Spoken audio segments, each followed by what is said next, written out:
What's going on? Welcome in the Pels and Whistles right here on the Believe Network. I'm Daniel Salerson alongside my partner in crime, Rel Myers, episode number 15. And boy, do we have a good one for you. Thanks to all those who listened to our last episode. We're going streaking. It was our most listened to podcast since we started.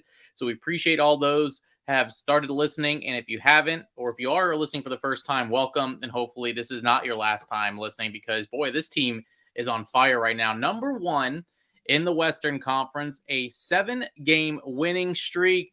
Rel, the hat lives on because this team hasn't lost since he put it on. So you might be wearing this all season long, it seems like. I might be. I wouldn't have a problem with that. I can live with wearing the hat all the time. I think Chris Connor said he's not taking the hat off until they lose as well. So I'll have somebody else by my side with the hat. Absolutely. So let's just get into it because, boy, what a weekend it was for the city of New Orleans. One, just shout out to all the fans being there on both Friday and Sunday. You made it a playoff like atmosphere. What was that atmosphere like inside the Smoothie King Center for both games, Rel? It was like we didn't miss a beat. It was like we went from game 7 to game 7 or game 6 to game 7 and 8 or something, like it was just like right back like being in the playoffs. So the fans definitely brought the appropriate energy that was needed for the game. And I think that they knew not only what was at stake, but the history of things between the teams and how the season ended last year for us and how we really could have beaten them. Like we had a chance to beat them last season. So it's kind of like, you know what, you sent us guys home, we're going to get our payback. Even though that wasn't our first two times, playing them. We played them in Phoenix, maybe in the first week or two of the season. But it was different. It was different this time. And we really showed up. Yeah, absolutely. It was different the last time these two teams met because of the situation that the Pelicans were in. And look, even this time they were shorthanded. You're still doing this all without Brandon Ingram. You're doing this all without Herb Jones. And I think that's what's so special about this is for the guys that are stepping up and continuing to step up.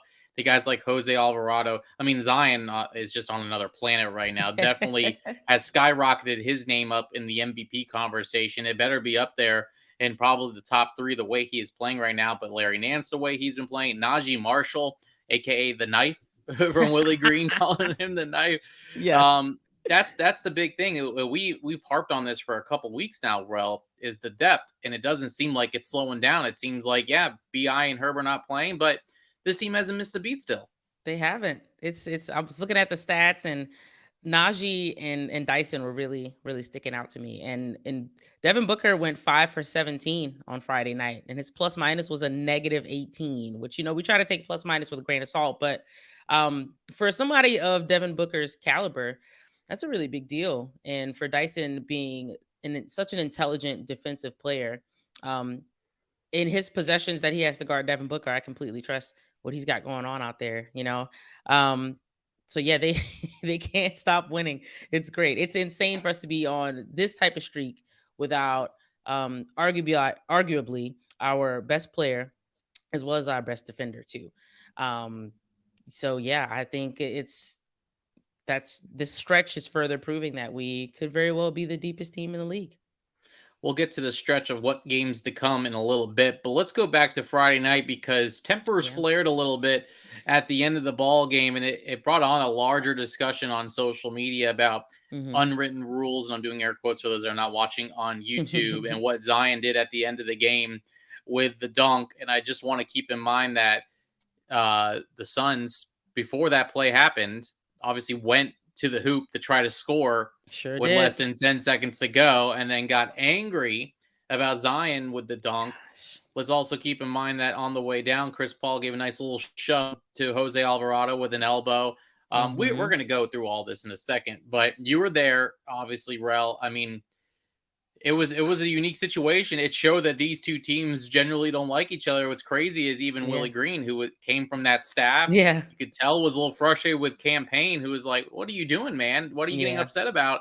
It was a pretty wild scene there, and I feel like that end of the game, it said people said, "Oh, this was going to wake up the Phoenix Suns," but I think it may have woken up the Pelicans even for Sunday.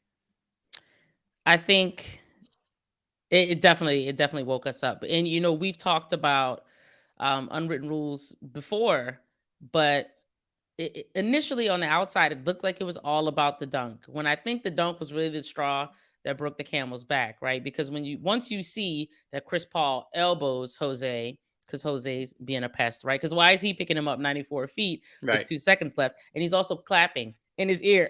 So Chris Paul's like, get out of here, But the Suns are the most hypocritical team in fan base that I've seen in a while. Like the way that they were acting after what happened on Friday, it's like it it's not hard for us to go find all the times that you did that exact thing. You did it to us in the playoffs, and you did Yep. it to the Mavs in the playoffs, and then look what happened with that series. So it's like, did you think that we forgot, or that everyone who's watching forgot? And it's just no one really likes them, and it's hilarious because typically it's like it's the thing to not really like the Lakers and their fan base and stuff. But Phoenix has no reason to be acting like that. They've had 2 years of success, and they're just like they're acting a fool. There's no reason for all that. I was rooting for them at first, before we played them in the playoffs and everything. But now it's like I can never root for those guys now. No, it was one of those things that if you don't like it, stop it kind of mentality. And I know Yeah. people will probably say, well, it was the last part of the game. They're not going to try to stop it. But when you go in first to try to initiate the offense, when you're down Hmm. by that much, Hmm. Larry had to get that ball across court. He mentioned that. So, yeah, Hmm. did Zion technically not have to dunk it? No, but when you have 18,000 plus people in there and a wide open opportunity, forget the unwritten rules. Go ahead and put on a show for your team, your fans that showed up to Yeah. watch this, and this is what they've been waiting for such a long time. These Yeah. unwritten rules, it's just who cares? And you heard it from Phoenix broadcasters, you heard it from people. Oh, he shouldn't have done that, blah blah blah. He said the Yeah. best after the game. He goes, "Those guys sent my teammates home last year," Yep. and so that was kind of my mentality, which I love. That means he is playing for his teammates, which was never a surprise from the get go. Hmm. But we've seen how cohesive this team is, and that kind of was another example of why they are. Because Zion wanted to do it for his teammates, didn't do it for himself.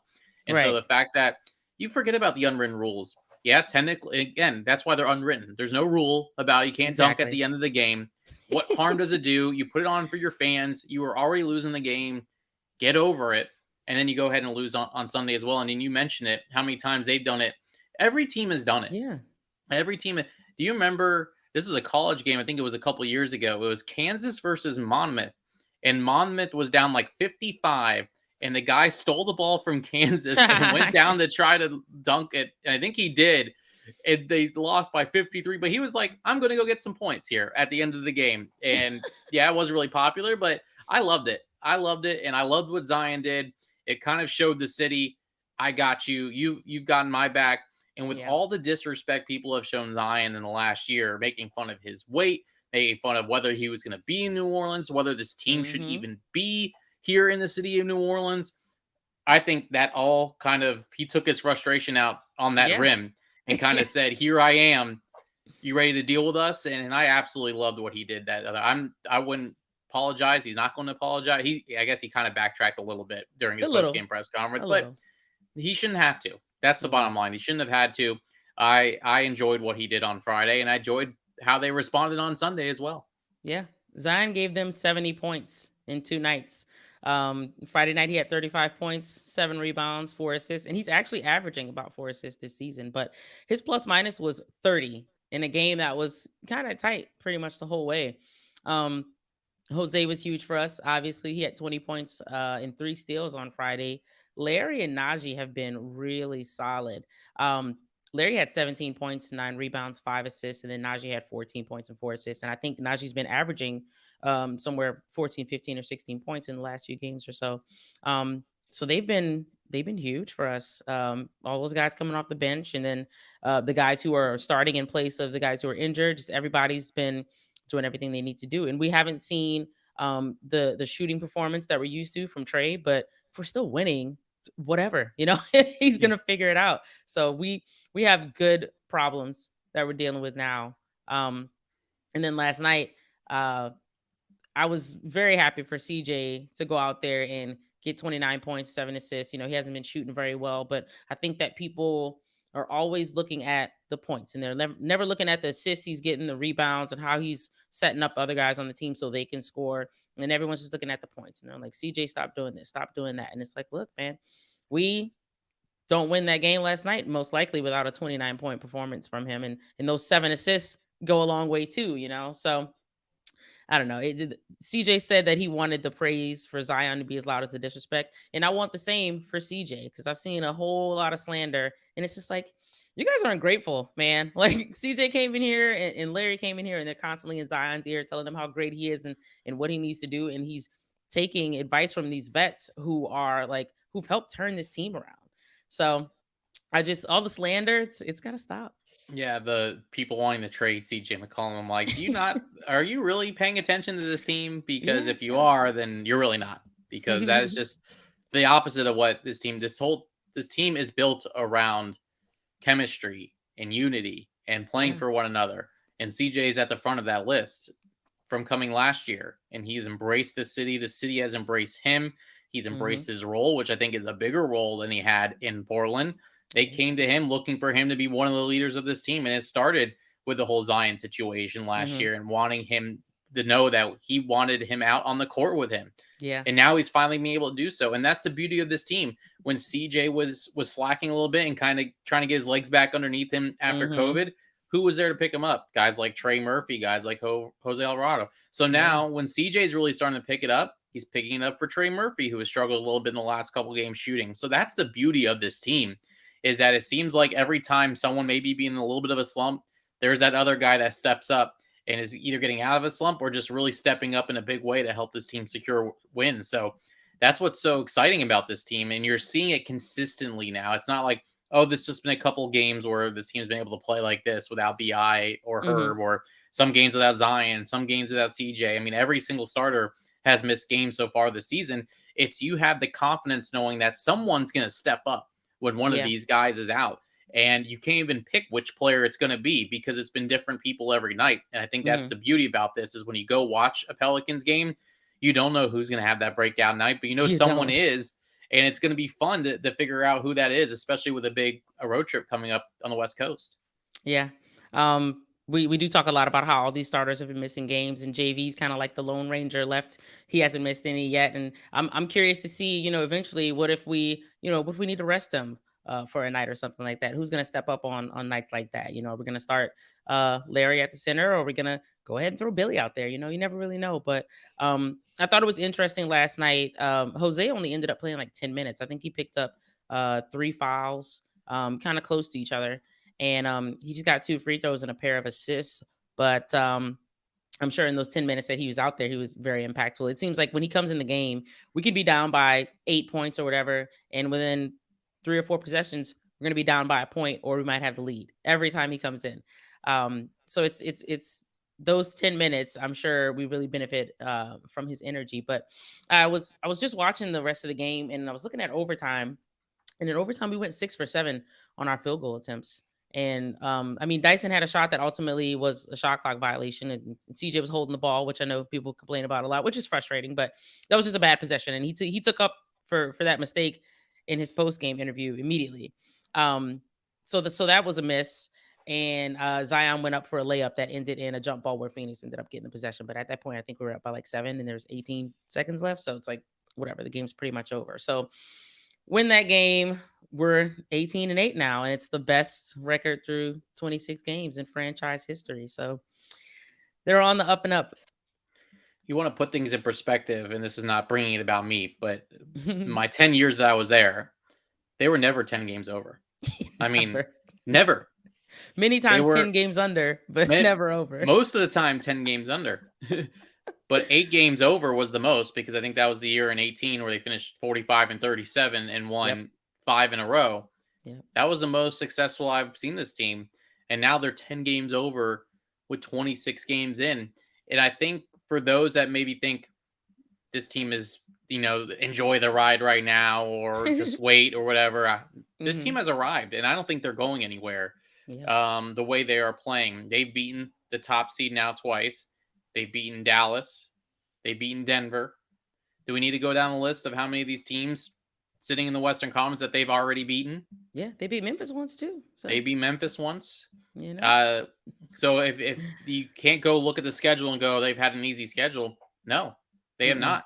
In the home games, they're starting to finally catch up to the road games because they were on the road a lot. Yeah. And this should be a really fun West Coast trip. Not only do you face the Jazz twice, who have kind of come down to earth a little bit, Mhm. but you've never had success there. I remember last year, of course, a Devontae Graham game-winning shot Yeah. was probably, I think, their first win in like 10 opportunities there in Salt Lake City. And Man. then the next night, it was a back-to-back. They get blown out by like Mm. 35.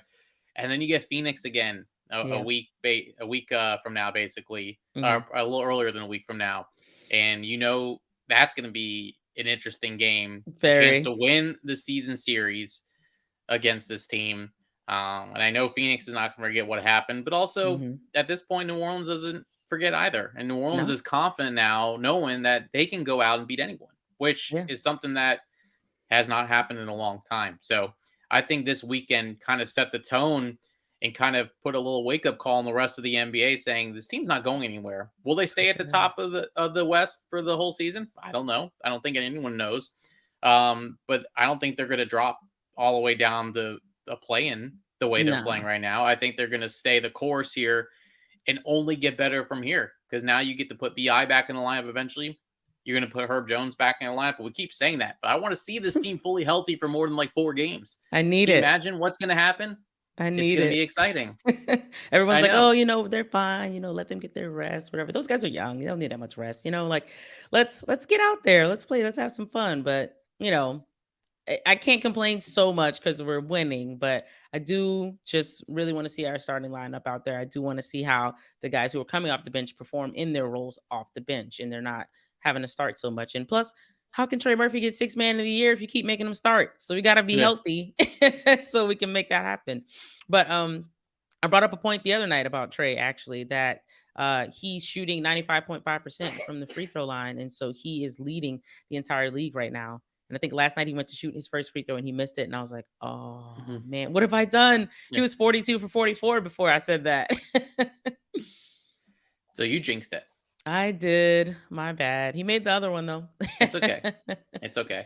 Although the big thing is for him to go to the free throw line even more because normally Mhm. when you're a 3 point shooter like Trey, you don't go as often. But the way he is driving Right. to the rim a lot more now, hopefully he is going there a little bit more, and so that should help him as far as and the team with the way he's shooting from the free throw line. So, Yeah.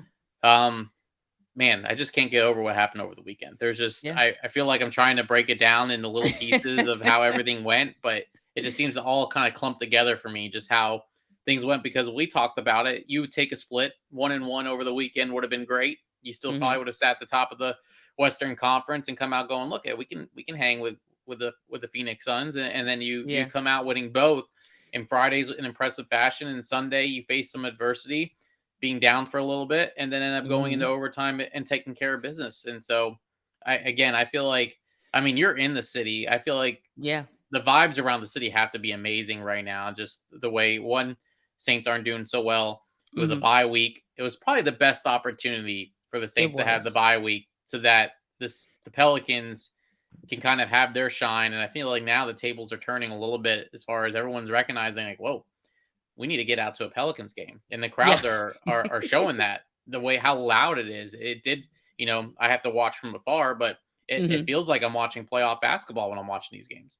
And it feels like a playoff game when you're in there. It feels like it just driving to the arena, getting inside, and there's, hype teams dancing. You go upstairs and DJ Spin Griffey's up there spinning his tracks at the Jameson bar. It's been very, very lively in there. And I just hope it continues. I think our next game back at home, we're gonna have the Bucks.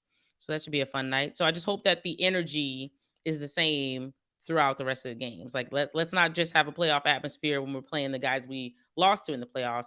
Let's keep that going for every team that stops in New Orleans. So um yeah, really, really curious to see what happens for these two Utah games, and then getting the rest of this Phoenix series over with on Saturday. I know last time we went out there, was that the game we were missing 3 starters? Yeah, So yeah, now we know now that they've played against Zion, or this version of Zion, they don't really have an answer for him. So we'll see what kind of game plan they come up with on Saturday. But I'll be glad to not have to see those guys anymore for a while because 2 times in the same weekend, it's a bit much.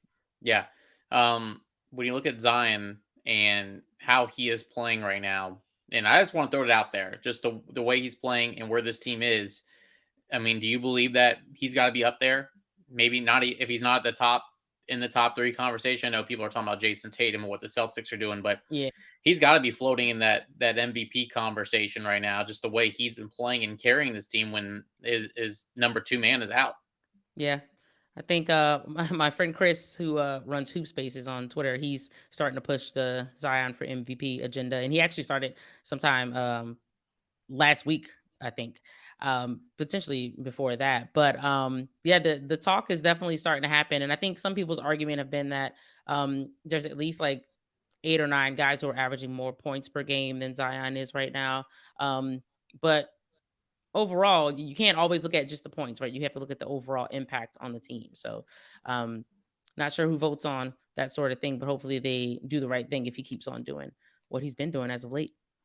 You know, the best thing about this is right now, and not that it really matters, but I think it does, is when all-star voting starts coming up Hmm. and everyone talk whenever it used to come to the Pelicans, there used to be some guys that were deserving. Drew probably should have gotten more attention Yeah, sometimes, even AD, even some other guys that played well, but because of where they were in the standings, they basically were a lock to not make the All-Star game. But I think that's going to be the yeah, fun thing about this opportunity, and maybe Zion's the only representative now just based on the numbers, which is fine, for sure. but you feel like he's got to be an automatic lock to get in there just because of what he's doing. And oh yeah, you're atop the Western Conference in the standings, which is a nice kind of thing to have if you're a fan of the city because you're kind of knowing that you're going to be well represented hopefully during All Star Weekend.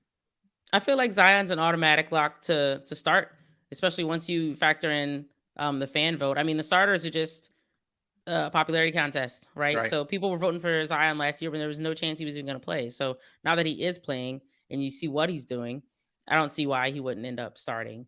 A lot of times when it comes to like the reserves, I don't really trust for the reserves to be done the right way because I mean, DeJounte Murray ended up getting in there over Brandon Ingram, and it was like, come on, really?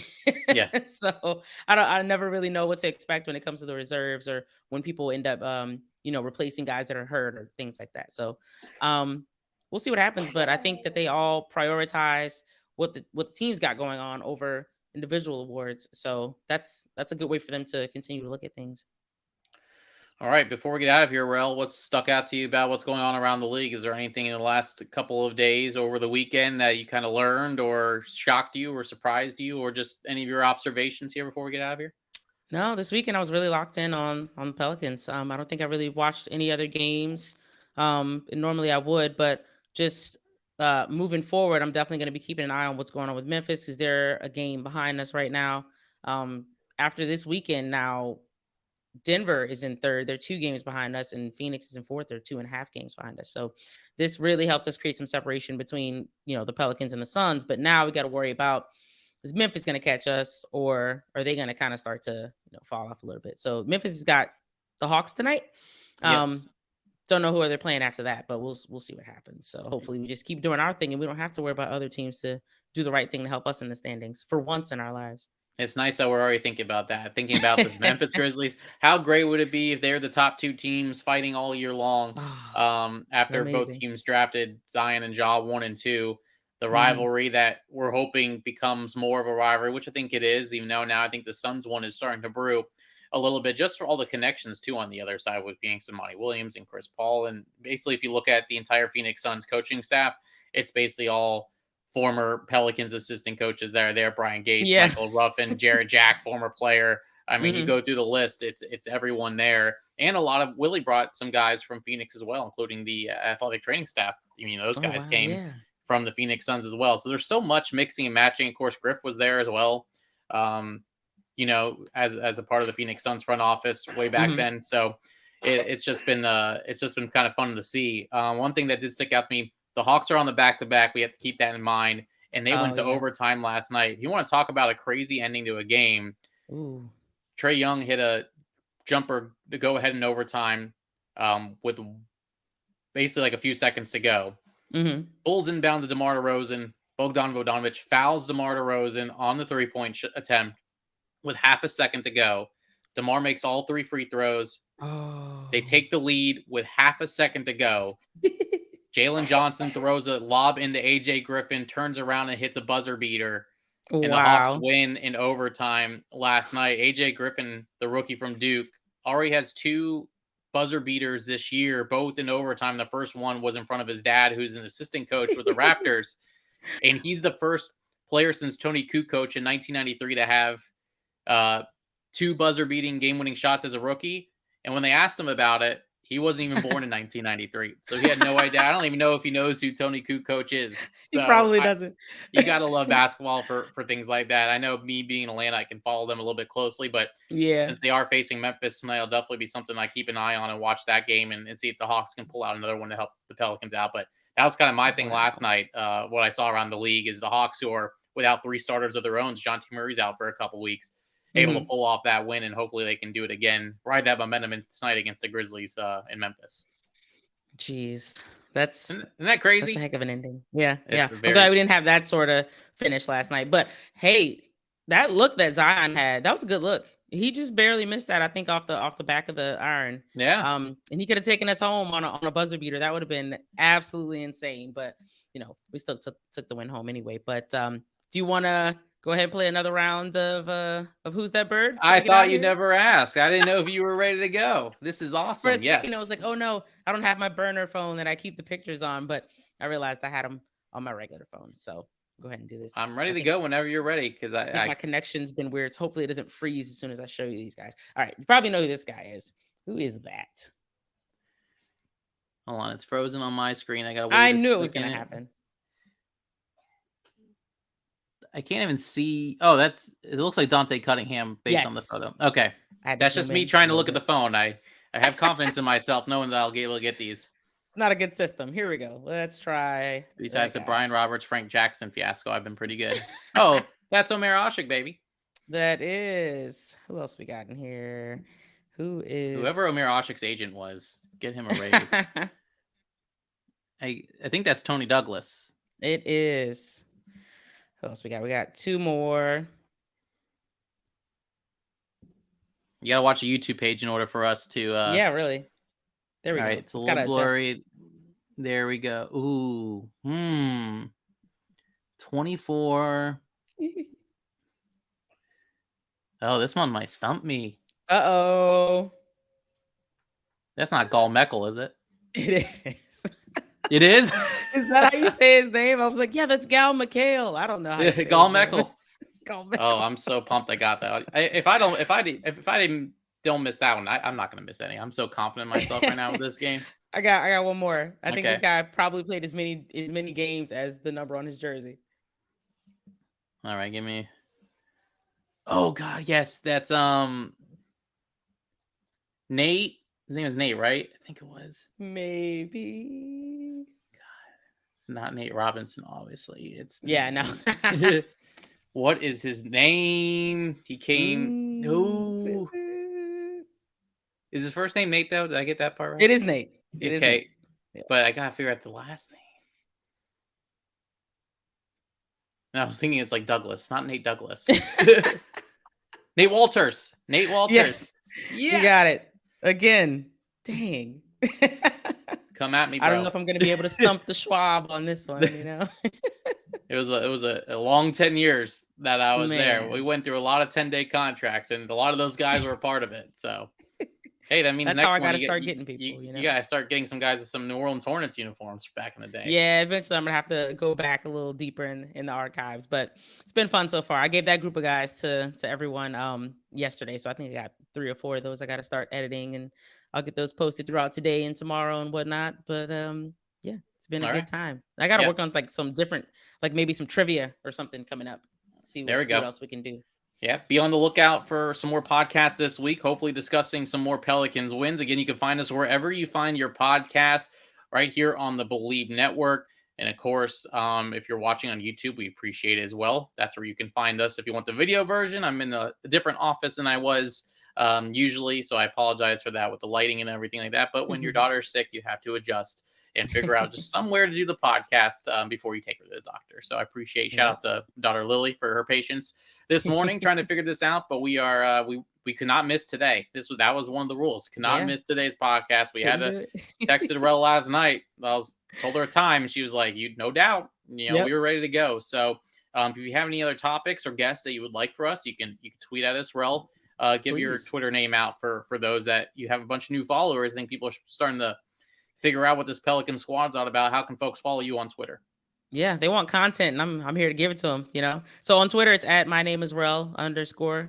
I'm on TikTok at my name is Rel 12.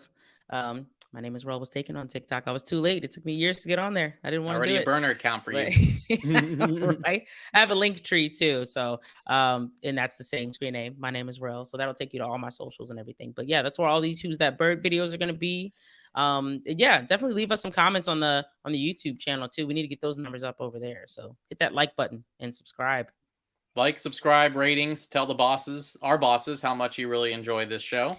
And so, yeah, it could be good for all of us. So we For appreciate sure. your time here on this Monday. A great start to this week, and hopefully plenty more wins to come. We don't know exactly when we'll be back, but we will be back this week, and we'll be bringing you back more content here on Pels and Whistles. For Rel, I'm Daniel. Thanks for listening to today's podcast right here on the Believe Network.